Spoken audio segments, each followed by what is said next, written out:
Alô, amigos, bem-vindo ao programa Porta de Hangar. Eu sou o Ricardo Beccari e hoje eu trouxe um cara muito especial para você. Ele é radialista, jornalista, piloto de avião e faz tricô, caneca e tudo mais. É o meu amigo Hércules Brezeghello. Bem-vindo, Hércules. Obrigado pelo convite, Beccari. Prazer muito grande estar aqui contigo. É uma honra, meu amigo. Eu sei que você é o cara dos 1000 instrumentos, toca tudo, né? É, um pouquinho. De tudo um pouquinho. Você a gente tem que fazer das tripas coração para poder sobreviver. Se eu conseguir ler todo o currículo aqui, vamos acabar o programa depois de amanhã, mas tá legal. A gente vai falando. É isso aí. Brezeghello, você é jornalista, radialista, conta essa história pra gente. Olha, Beccari, eu nasci numa cidade pequena do interior de São Paulo, chamada Inhandeara. Inhandeara, perto de São José do Rio Preto. Meu pai era um homem de lavoura, imigrante italiano, essa coisa toda. E eu não sei porque o meu fascínio por duas coisas desde criança. Falar, eu falo demais. Não, você fala bem. Eu já vi, aliás, desculpa te cortando, eu já vi um monte de locução sua, inclusive lá em Itápolis, nos shows da EJ, Escola de Aviação, e muito legal, a sua voz é perfeita. Aliás, nós temos um amigo em comum, você sabe disso, né? Continua essa conversa aí que eu vou te contar já. Eu tinha duas brincadeiras que eu adorava. Uma delas era pegar uma latinha de leite condensado, de ervilha vazia e ficar falando nela. E a outra era ir para o quintal, onde tinha um monte de árvores frutíferas, entre elas uma goiabeira, e ela tinha uns galhos bem moles assim em cima. Eu subia com uma tampa de panela e ficava voando e me imaginando entre os pássaros e as nuvens, lá aquela coisa. Que legal. E a coisa foi aflorando, porque na frente da minha casa tinha um cidadão, ele fazia o curso de pilotagem em Araçatuba. Ele vinha de vez em quando lá na minha cidade com Paulistinha. Olha que legal. Papa, RXB, Romeo X-Ray Bravo. O avião que eu amo, tá aqui. O nosso Paulistinha aqui acompanhando a gente. Aí, amarelinho e tal. E eu vi, ele chegava lá, eu ficava fascinado. Ele passava em cima da casa dele, que era na frente da minha casa, né? Para aí o pessoal ir buscá-lo no aeroporto, lá no campo de aviação, nem aeroporto era, né? É isso aí. Aí eu ficava fascinado com aquilo, conversava com ele. O campo de aviação, pessoal, desculpa, tinha o guarda-campo. Guarda-campo. Hoje não existe mais essa coisa do guarda-campo. Perdeu o emprego. E eu ficava fascinado com aquilo. Sempre que eu podia, eu ia lá, ficava debaixo da asa do avião, olhando para dentro do avião, aquela coisa toda, e me imaginava fazendo aquilo. Que legal. E a minha vida foi isso. Meu pai tinha uma funilaria, e eu cortava folhas de flandre, e fazia aviãozinhos, tal, botava o prefixo PPRXB. Era demais, eu tinha uma coleção. Pena não ter guardado. Mas está no coração, então. Tá no coração. Nasceu com essa vontade de voar. Quantas mil horas de voo? Eu registradas 28 mil horas. Nossa, é muita hora. 28 mil. Mas eu vou desde 1967, que eu comecei o Aeroclube, em 69 me brevetei. Caramba, tinha 4 anos de idade, que legal. Agora, Brezeghello, eu me apaixona muito o rádio, a televisão, o jornalismo. Tanto é que eu sou fotógrafo, tanto é que a gente montou esse estúdio aqui para entrevistar os amigos da aviação, na verdade. Nós temos um amigo em comum que é o Jorge Elal. O Jorge Elal. Que vai ser convidado para falar aqui. Se ele não vier, eu bato. Não foge, ô Turcão. Se ele não vier, eu bato nele. Bate nele. Ele é piloto também, piloto privado. Teve avião e tudo mais, e eu tô louco para que ele volte a voar. Ele é meu amigo há mais de 36 anos, é um cara sensacional. Me diga uma coisa, você é amigo do Jorge, tudo. Como é que começou esse negócio da aviação? Eu sei que você trabalhou na Tupi, na Globo, na Record e tudo mais, mas qual é a sua... Como é que começou isso? Não é apareceu esse momento do radialismo na sua vida? Bom, veja bem, lá na minha cidade não tinha nem, na Inhandeara, não tinha nem emissora de rádio. Eu fui convidado. Desculpa, Inhandeara é perto de Marília? Não, São José do Rio Preto. São José do Rio Preto? Eu estive e morei em Marília também. Tá. Aí eu gostava muito de falar, e um dia o cara que era responsável pelo serviço de alto-falantes do Cine Inhandeara me convidou para fazer a locução ali do cinema, anunciar os filmes, essas coisas todas, e me dava 50 cruzeiros por mês. Eu falei, tudo bem, eu aceito, Américo, porque ele não podia. Eu aceito, mas eu quero ingresso para mim e para o meu irmão. Claro. Então eu descolava o ingresso para mim. Flash Gordon. Ganhava 50. Flash Gordon tinha na época. Naioka. Zorro. Os Perigos de Naioka. Zorro. Cavaleiro Negro. É isso aí. Bom, aí eu comecei a trabalhar ali e tal, e um dia o cara que era diretor da Caixa Econômica lá falou, tem uma rádio em Tanabi, cara, você tem uma voz legal, tal, não sei o quê. Eu estava fazendo 16 para 17 anos, você não quer trabalhar lá? Eu falei, como é que eu vou te apresentar para o cara? Ele era de Tanabi. Aí eu fui lá, fiz o teste e comecei a trabalhar lá. A Rede Alpes, ela pertencia à Rede Alpes, aqui de São Paulo, estava expandindo. E ela me pegou 3 locutores, eu, Paulo Edson e Duarte Moreira, para ir para Marília, para dar o start na emissora em Marília. Foi quando eu fui para Marília. De Marília, eu um dia passei por São Paulo e fui fazer uma visita às emissoras de rádio, porque eu estava indo para um outro lugar. E aí visitei o Walter Silva, lá do Pica-Pau, né? O apelido Pica-Pau dele, né? E aí fui na Tupi e conheci o Calil Filho por acaso. Fui visitar o estúdio, ele estava lá fazendo o programa e ele falou, senta aí e tal, me anunciou. Ele falou assim, aqui nós estamos recebendo o Hércules Brezeguel, o locutor da Rádio Veracruz de Marília, que vai ler o nosso próximo intervalo comercial. Pegou, era uma pastinha, me deu assim, falou assim, eu falei, fiz assim para ele, ele falou, pode ler. Aí eu li o intervalozinho comercial, as lojas, tal, aquela coisa errada toda, fiquei ali, ele falou, espera um pouquinho, a gente vai subir daqui a pouco. Tá bom. Subimos e ele falou, olha, eu não tenho vaga agora, isso era dia 2 de junho de 63. Ele falou para mim, eu não tenho vaga agora, mas se você estiver interessado, deixa um telefone, que a hora que eu tiver uma vaga eu te ligo. No dia 11 de junho, esse cara me liga à noite. Surgiu uma vaga para fazer o grande jornal falado Tupi, com o Corifeu de Azevedo Marques. Nossa, que honra, hein, meu amigo? Falei, caramba. Tremeu as pernas? Tremi porque eu falei, eu não vou conseguir, porque eu vou falar com o gerente, ele falou, você tem que dar 30 dias para mim aqui, né, pô? Eu tinha que começar no dia 14 ou 15. Deu troca de cueca, então. Aí, puta, eu não dormi aquela noite. Cheguei no dia seguinte, acordei, fui lá pra rádio, falei, Benê, olha, acontece isso. Ele falou, cara, é tua chance, vai embora, a gente resolve isso aí, não tem problema.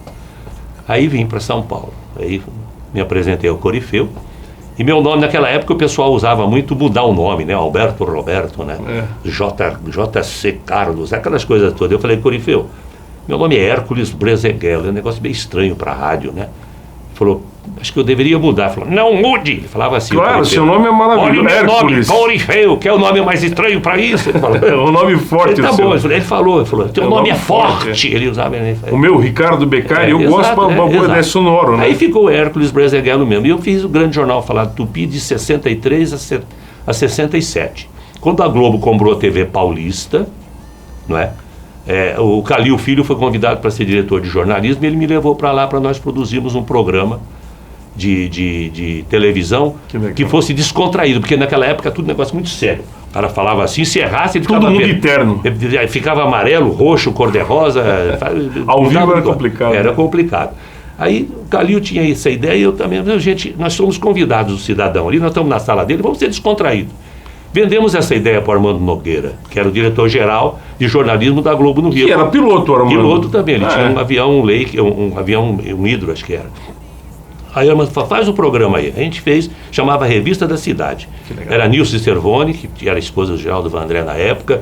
Que é meu amigo, Geraldo Vandré é meu amigo pessoal. Padre Olavo Pesotti daqui, Antônio Delfiol, aquele que era da Jovem Pan e fazia aquelas propagandas do Mapping. Sim.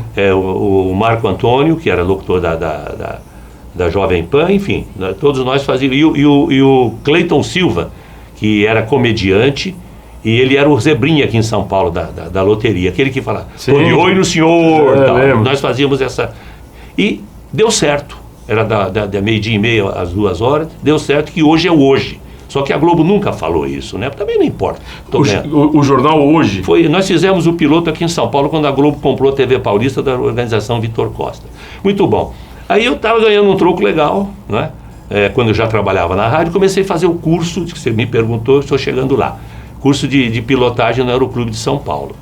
Aí com aquela dificuldade e tal... Isso em que ano? 60 aí? Eu comecei em 67, terminei em 69. Que eu, inclusive, seu código de AC qual que é? 25220. Legal. O meu é quase o dobro, 56, 59 e 60. Depois tem um 5 que é dígito, né? Virou dígito. O dígito virou número agora. Mas 25220. E aí eu fiz o curso e eu fazia umas coisas interessantes na Globo. Eu já era piloto. Quando tinha algum acontecimento... assim, fora de São Paulo, numa área de mais de 300, 400 quilômetros, eu corria para o Aeroclube de São Paulo, pegava um avião do Aeroclube. Naquela época a televisão não tinha dinheiro, cara.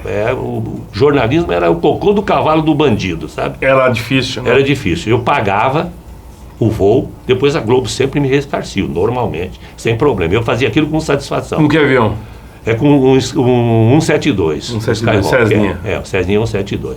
Então eu corria, fazia a matéria, sobrevoava a região, descia, fazia entrevista. Quando era uma coisa muito mais que tivesse que dar o prosseguimento, eu trazia para São Paulo com todas as anotações, já decolava e voltava para o local e fazia de novo. Então, reportagem. A reportagem. Mas você levava o repórter? Eu levava o cinegrafista e o assistente. Eu era o repórter. E você era o repórter? Eu era o repórter.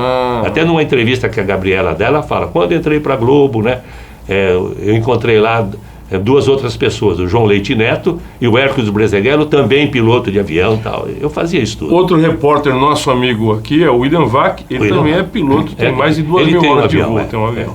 Bom piloto, por sinal.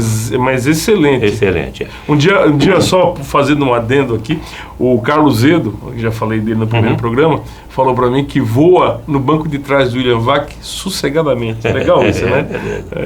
O Carlos Zedo, para quem não sabe, é o líder da esquadrilha Circo Aéreo, e ele ele tem um T6 com... Tem 3? 3 T6. Isso aí. Então foi assim, eu era o homem que fazia essas matérias fora de São Paulo e ia buscar, porque naquela época não tinha o que tem hoje, link. Hoje você aperta o botão do celular, você manda a imagem para o mundo, né? Naquela época não, tinha que fazer o filme, era em película, revelar, editar. Era uma moviola? Era tudo colado na moviolazinha ali e tal, e para depois ir pro ar. Então não dava para errar, né, Brezeghello? Não dava para errar. E o som? O som era som era ótico, era som ótico. Uhum. Depois eu comprei uma câmera, uma CP, né, da Cinema Product dos Estados Unidos, e eu alugava para a Globo, que já era som magnético já. Depois a Globo comprou 5 câmeras iguais. Que legal. Eu alugava para a Globo, para Tupi essa câmera. Mas quem filmava para você, o cinegrafista, estava lá, um cara que já... Você deu um macete para ele. Sempre com a equipe completa. PB? PB? Preto e branco? Preto e branco, E a colorida veio depois, né? Eu fiz a primeira matéria para o Fantástico Colorida, foi quando entrou o Fantástico, foi em Brotas, era uma convenção de Fordinhos antigos, entendeu? Foi um sufoco, porque o colorido demorava mais tempo para revelar. Eu tive que ir lá fazer a matéria, procurar ajeitar com o pessoal lá para que agitasse para eu poder voltar para São Paulo. Era uma loucura. É uma loucura essa coisa do digital, porque para mim também, eu fazia freela no jornal aqui de São Paulo e eu mandava a foto, o cara revelava a foto em, 6, 7 minutos tudo, porque era um processo muito rápido, colocava num rolinho, que era uma sala gigante do tamanho desse estúdio, e ficava aquele negócio rodando, eu falei, ficava rodando 8 ou 9 horas para mandar para sucursais para espalhar pelo mundo. Hoje, num toque de celular, você manda qualquer coisa. E o jornalista também, né? O jornalista vai no quarto hoje em dia e manda a matéria via internet. É coisa de louco, né? Você viveu o tempo áureo do jornalismo. Agora, eu vou te contar uma coisa aqui. Logo que eu cheguei em São Paulo, o Estadão tinha radiofoto. Acho que você sabe o que é. É essa aí que eu falo, radiofoto, justamente isso. Aí, eu estava nos diários, o Grupo Diário de São Paulo, que era da Tupi, onde eu trabalhava e tal, eles compraram também um aparelho de radiofoto. E um dia na redação estava chegando a primeira radiofoto. Aquilo era colocado um papel virgem e depois ficava passando luz assim e tal, e aquela coisa tinha que ser por telefone, olha bem. Pois é. Aí aquela redação inteira vendo chegar a radiofoto lá, aquela coisa toda, aquele cara não termina. Aí depois que revelou, eu virei e falei assim, puxa vida, o dia que o cara bolar um negócio para isso aí ser bem rápido, vai ganhar dinheiro porque todo mundo vai ter uma coisa dessa em casa. Aí o cara virou e falou, pô, só um cara de Nhandeara para pensar um negócio desse. Falei, gente, eu estou pensando daqui a 50 anos, ou menos até.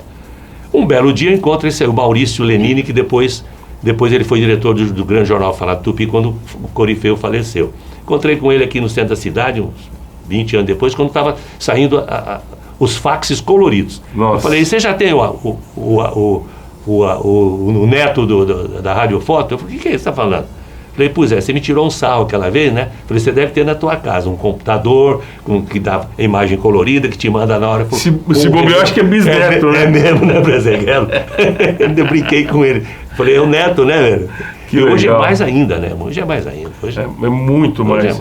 Mas aí depois você foi até quando nessa época de jornalismo e tudo mais? Você parou em que época? Começou na aviação, que época profissionalmente? Veja bem, em 1973, 71, pegou fogo no Aeroclube de São Paulo. Que eram os Paulistinhas, que era Mackenzie, né? Não, era Aeroclube de São Paulo. Aeroclube de São Paulo? Eram 2 hangares ali.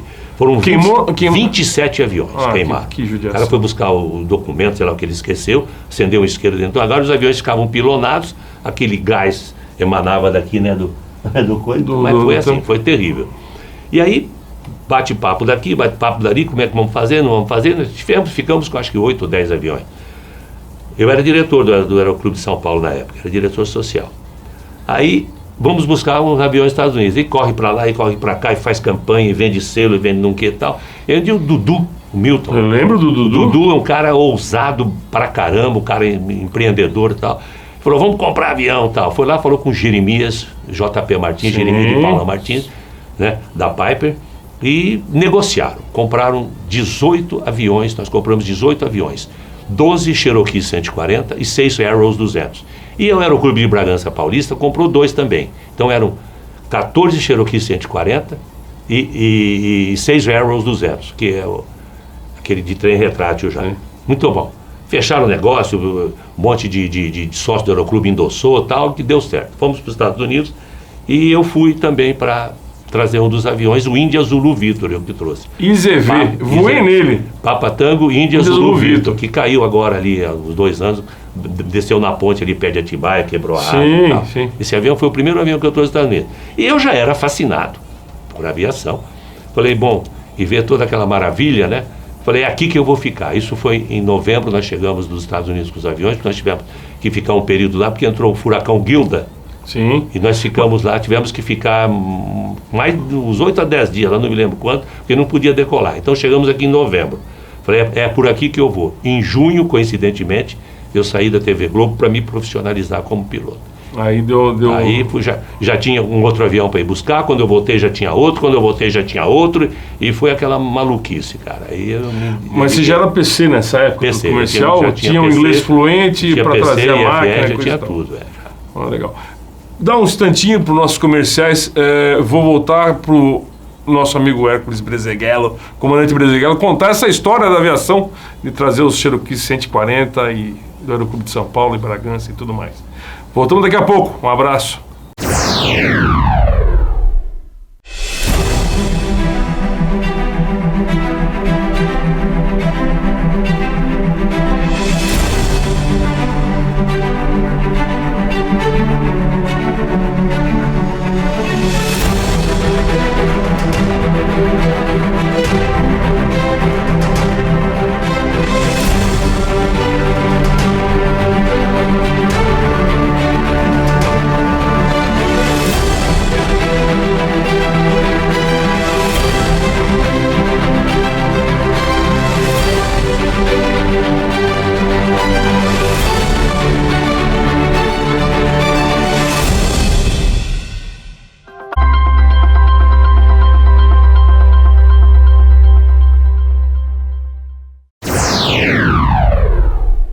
Olá, amigos, voltamos com o comandante Brezeghello, que vai contar para nós os seus translados de Cherokee 140.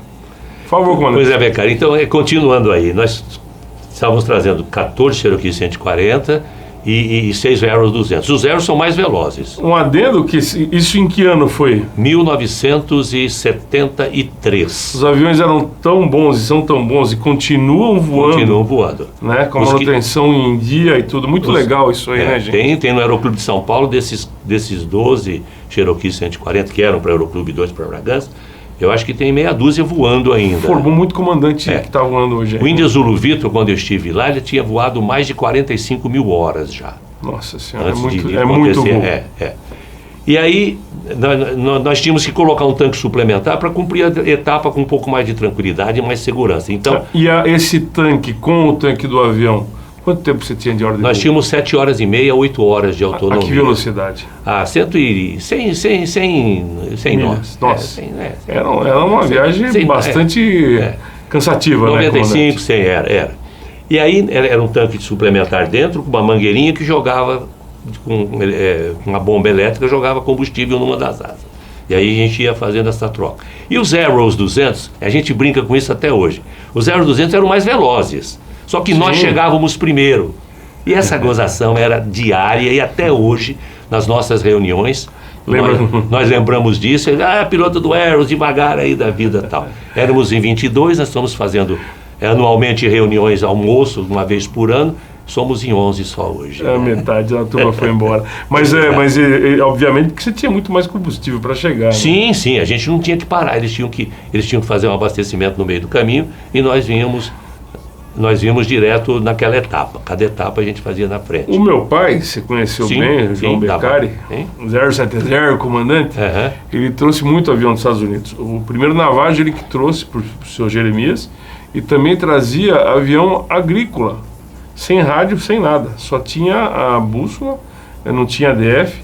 E eles colocavam combustível no hopper do avião agrícola e aquilo lá transferia para dentro do tanque. Que era o tanquezinho que a gente botava lá dentro. Eu trouxe dois quase iguais a esse, PA-18. Trouxe dois PA-18, só com um ADF ele tinha. Mas os Cherokees todos que eu trouxe 3 Cherokees. Trouxe depois 2 para pro Mato Grosso. Eu sei que a entrevista é com você, mas eu tenho que contar essa história rapidamente. Conta, ué. O comandante Azevedo, de Americana, fez muita reforma de avião, coisa e tal. Ele tem uma história com meu pai e com a minha mãe muito legal. Ele trouxe um PA-18 de Lock Haven, na Pensilvânia, até, eu acho que Belém ou qualquer coisa do tipo, com ele, minha mãe, meu pai, bagagem e mais um spinner de Apache. Tudo dentro de um PA-18. Caramba. A história é boa. Por favor, isso aí é interessante. Esse PA-18 também só tinha um ADF e não tinha rádio. O rádio era um módulo que eu carregava à noite na eletricidade e eu conseguia sintonizar e ter um VHF para fazer comunicação. Mas não tinha também rádio no painel, não. Eram 4 aviões. Um eu dei para o Cláudio Santos, que foi comandante da VASP depois. Repassei. O avião era de um cara do Paraná, importado pela JP. Dei o outro para o Demar Carleto, passei para o Demar Carleto e eu trouxe 2. Para você? Não, para mim não. Eu fiz o traslado. Tá certo. Era para um grupo que tinha era para aviação agrícola, tinha 95 HP esse PA-18, era um avião possante que foi utilizado para aviação agrícola. Um dos que eu trouxe, eu estava olhando no rádio outro dia, ainda tá voando ainda. Tem muito PA-18 voando, né? Aliás, no PA-18 não saiu, eles fizeram também, não é Piper, mas um Husky, que é parecido com o PA-18, é uma versão mais moderna em carbono. Um avião muito interessante. Ser excelente. Quem voa um PA-18 não esquece jamais, né? Não. Eu fiz todo o meu curso no Aeroclube de São Paulo no PA-18. Voando PA-18. E o meu instrutor, um dos meus instrutores está lá até hoje, o Conte. O Conte foi meu instrutor. Quilo! Sabe a história do Quilo, né? Você sabe essa história do Conte? Não me lembro. Então, o Conte tem uma história engraçada, gente, que é o seguinte. Um cara chegou, um aluno, solo, ele entrou pela contramão do circuito, não tinha tanto corredor nessa época. O circuito era para o lado ao contrário, você lembra que era em cima da Casa Verde? Sim, até tem uma brincadeira em cima disso, te conto. Eu quero ouvir. E aí o cara entrou do lado errado, a torre chamou o cara, e o cara, Quilo, que ele estava voando avião com o prefixo Quilo. O senhor está do lado errado, comandante. Quilo? Comandante, muda para outra cabeceira, Quilo. E ele foi indo até pousar. Passa na sala Charlie, porque o senhor está totalmente errado. Quilo! Então até hoje eu brinco com ele. Eu não sei a história completa, mas fala Quilo e ele, Quilo. A entrada era pela Zona Norte, ali, pelo Tremembé, né? E tinha os edifícios cor-de-rosa ali. Então o pessoal falava assim, olha, a referência para você entrar na perna do vento ou contra o vento ali, tá dependendo da pista, aqui pelo setor norte, são os edifícios cor-de-rosa. Aí um dia falei, poxa vida, e se o dia pintarem de azul, como é que vai fazer? Não faz, O prédio cor-de-rosa é nas referências pra gente. Que legal. Você falou pra mim que fez um curso de voo acrobático? Quando a gente ia fazer o curso de instrutor, que era IPE na época, instrutor de pilotagem elementar. Sim. A gente tinha que fazer o curso de acrobacia. E fazia uma prova, se eu não me engano. Também. Escrita, não? Escrita do avião, essa coisa toda. E eu fiz com o PT-19. PT-19 sem calinha, a gente jogava aquele óxido, aquele negócio de... Em que ano isso? De cor, 1974, por aí. Eu tenho uma foto, inclusive, eu sentadinho atrás, naquela era uma confusão lá em Mar. A foto que eu tenho... eu sentado atrás para fazer o Otávio Denicli na frente, que estava me dando instrução, tem os meninos em cima da asa e o cara com um tambor, com um depósitozinho de combustível. Abastecendo ele na mão. Assim, colocava o coador, o filtro, que era uma época muito legal. Para poder filtrar. Bom, aí na sua aviação, você foi para a executiva? Ou para comercial você nunca voou nela? Olha, inclusive eu tinha até uma cartinha aí de referência para entrar para Transbrasil. Fauzi era o Fauzi, sim. Fauzi, que falecido e tal. Queria muito que eu fosse, mas eu fazia os traslados e eu falei, essa vida aqui é muito boa e dava uma grana legal. A aviação comercial é muito legal, mas de certa forma é monotonia às vezes, né? É uma carreira, você tem que bom, o piloto gosta, acabou. O cara que voa, ele gosta. Então ele está fazendo, se ele reclamar é porque ele está no lugar errado. Outro dia eu vi uma definição sobre o piloto comercial, é o seguinte, você entra como se for um piloto comercial, não é isso, mas é uma brincadeira. Você entra no seu quarto, deixa a luz na penumbra, deixa o ar-condicionado bem gelado, e de cada 1 hora você chama a sua mulher para trazer cafezinho quente para você. Por 12 horas. Por 12 horas. Não, mas eu tô brincando, obviamente. Sim, é uma responsabilidade enorme você levar um avião daqui para, sei lá, para a Europa, é uma coisa muito legal. E aí o que aconteceu? Acabaram os traslados, eu fiquei fazendo aí uns voozinhos freelancer e tal, aquela coisa toda, e conheci um ex-comandante da VASP e falou, olha, tem um grupo aí de Matão, família Malzone, usineiros tal, doutor Roberto, Fernando, Maria Luísa, Silvio e tal. Eles têm 2 usinas de açúcar e estão querendo um avião. Eu queria te apresentar a eles. Aí fui lá, os conheci, e falei, acho um avião assim, assim. Aí eu procurei, achei um Cessna 310, Delta Serra Eco. Esse avião foi comprado do Vicente Mamana. Aí comprou esse Delta Serra Eco, veio um período esse avião. Daí surgiu o Zeco, o Zelimir, não sei se você conheceu o Zeco, o Tommy, o Rasputin, esse pessoal. Eram 3 irmãos. E o Zeco tinha o Indy Hotel Papá, um 310 também, 75 era o 310, muito bom. Falei pro doutor Fernando, ele falou, melhor o avião, eu falei, tá mais novo e tal. Falei, então vê lá como é que faz, e aí a gente fez a compra desse Indy Hotel Papá, e eu voei com esse grupo aí de Matão durante 15 anos, e fui ali sempre muito bem tratado como um filho, como uma pessoa da família. Na mansão eu tinha minha suíte especial, não tinha mais nada. Se eu fosse para Matão e quisesse voltar para São Paulo, eu voltava batendo lata.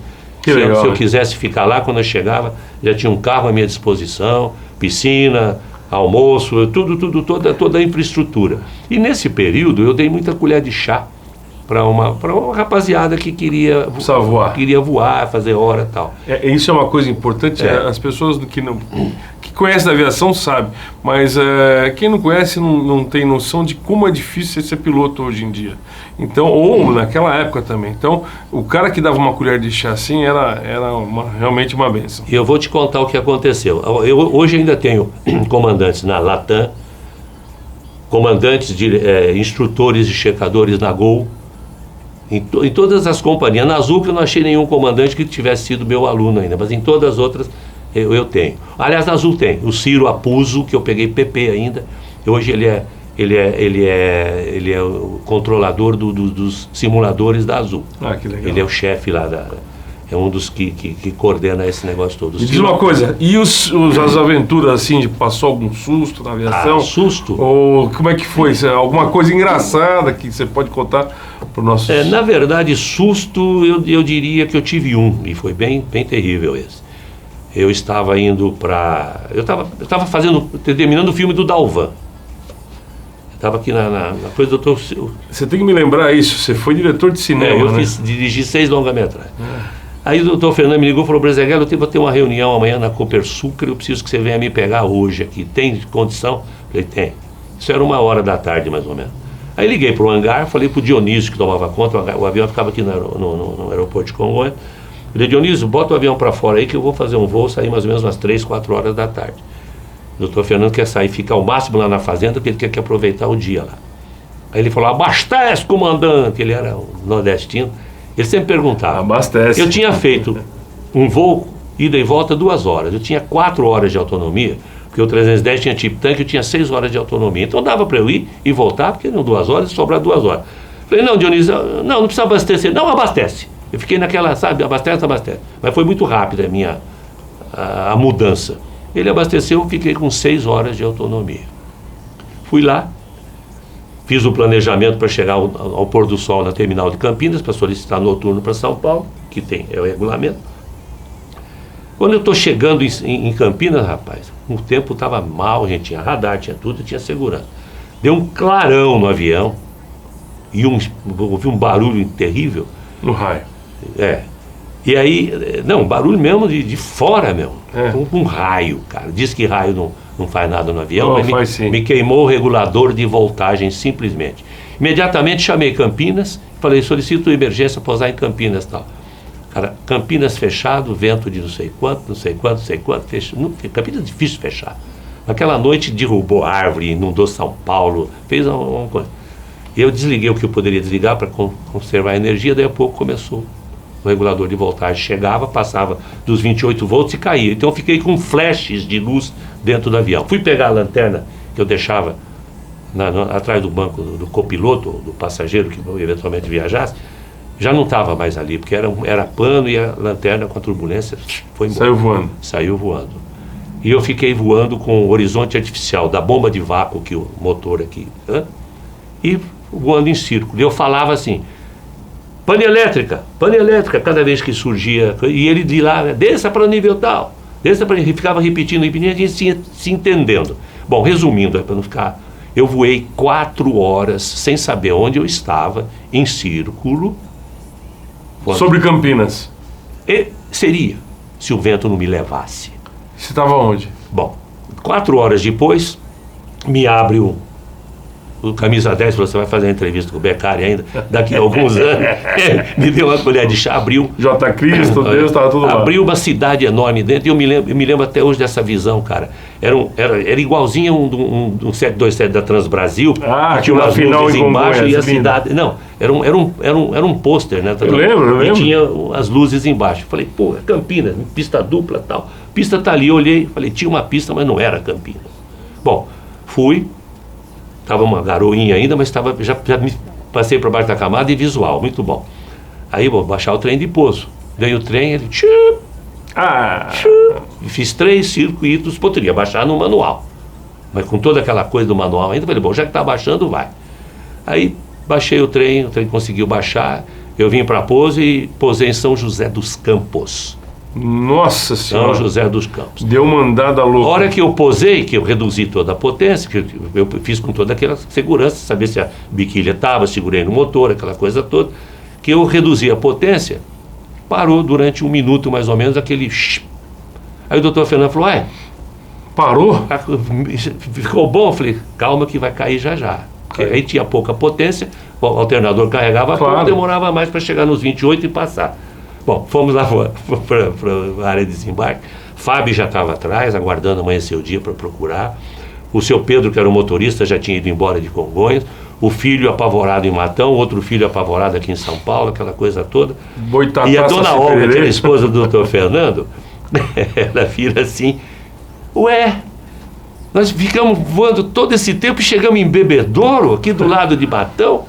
Aí o cara da Fábio falou, não, é Bebedouro de água, aqui é São José dos Campos. Ela conta isso num vídeo que eu tenho, que legal, ela gravou para mim. E uma coisa engraçada, isso aí, o final é feliz, né? Feliz, muito. Mas uma coisa que aconteceu na sua vida, você me contou que você começou a latir num lugar, como é que foi essa história? Eu fui Isso é coisa que a gente tem que ter um bom humor às vezes, por causa de aviação, principalmente executivo, porque às vezes você vai para um lugar que não tem nada a ver com aquilo que você está acostumado e tal. Riolândia, eu fui levar uma Riolândia? É perto de... É divisa com Minas, é noroeste mais ou menos de São Paulo, acho que é. Uns nomes engraçados. Riolândia, porque ela fica entre 2 rios, entre o que divide o São Paulo de Minas e o outro rio, aqui que eu não lembro o nome e tal. Riolândia. Aí eu fui levar uma turbina lá de um helicóptero agrícola que estava fazendo um trabalho lá. E cheguei isso de avião, você foi? De avião, A gente tirou os bancos, botamos a turbina lá dentro. Cheguei lá já no pôr do sol, né? Então já não dava para decolar mais de volta. E um calor danado e tal. Eu já tinha ideia que iria pernoitar lá. Fui lá no hotel, acho que era o único da cidade. E tomei um banho e tal. E fui na praça tomar um sorvete. Mas estava um calor de rachar, não dava para ficar dentro do apartamento. Do quarto era, na vez de tomar banho fora. Aí sentei ali, daquelas cadeiras cheias de fio assim e tal. Estou ali pensando na vida. Passou um cachorrinho, passou assim e olhou para mim. Quer bater um papo? Quer bater um papo. E eu fiz assim para ele. Coisa de louco, né? Ele... E ficou assim parado, tal, e deu uns passos para ir embora. Eu fiz. Ele... eu falei, é com esse que eu vou. Me levantei, cara. Ele saía andando atrás do cachorro. Ele andava, dava 5, 6 passos, olhava para trás e... Uau! Cara, e no interior... Aliás, todo mundo hoje, a maioria hoje tem cachorro. No interior mais ainda, né? E fica lá de fora. E cada portão que passava, o da frente, do lado, da lateral, começou a latir. A cidade inteira latiu. O pessoal de Riolândia, eu peço desculpa aí se eu tinha acordado vocês aquela noite. Lá, todo mundo latiu. Mas olha, a cidade inteira lá, cachorrada latina. Eu fui pro hotel, né? Eu ficava deitado, dando risada. Isso é história de radialista, né? Isso que é muito legal. O radialista sempre é palhaço, né? Agora, me diz uma coisa, eu sei que você agora se dedica a dar instrução de simulador de voo na EJ. Sim. Que é a maior escola de aviação que nós temos hoje, né? Que está abrindo aqui em Josué e Edmir. Os dois craques aí na aviação. Me diz aí, como é que é esse seu, como é que eu posso te falar, serviço na EJ, como é que você... Essa rotina? Qual é a sua rotina lá? Que tipo de simulador vocês dão aula para iniciante? Como é que funciona isso? Veja bem, eu completei agora, esse mês passado, eu completei 7.000 horas de instrução em simulador lá na EJ, só na EJ. Me parece que agora precisa de CMA para poder dar aula.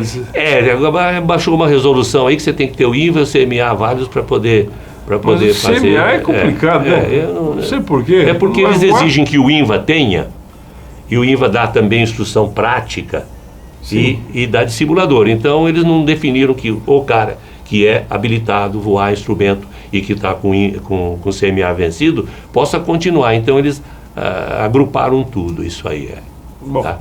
É a resolução. Coisas da aviação. E lá nós temos o simulador do G1000, do Garmin 1000, tem simulador do Seneca analógico, tem do Airbus e tem do Boeing 737. E você vai em todos esses? Eu normalmente sim. Mas geralmente é para o voo instrumento, ou por exemplo, do Airbus e 737, aí é para uma jet train? Eu faço ali eventualmente, porque tem o pessoal que é amigo do Edmir, coisa que já é também o pessoal aposentado de aviação e que está dando instrução lá. Eu me dedico mais no Seneca para dar instrução IFR, ensinar o aluno a chegar na pista sem ver nada, né? Aquela você sabe o que é. Muito legal isso. Isso e no avião também? No avião eu faço alguns freela com alguns alunos meus que saem, que fazem o treinamento, mas não tem, eles falam, Brasileiro, eu não vou me meter a voar instrumento sem ter muita experiência. Aí eu faço alguns voos com eles também. Legal. É isso aí, Brasileiro. Obrigado pela sua participação. Infelizmente nós estamos chegando no final do nosso programa. Muito obrigado. Pessoal, visitem o canal skyscience.com.br lá no YouTube. Inscreva-se, dê o sinalzinho lá, o sininho lá embaixo. Um abraço a todos.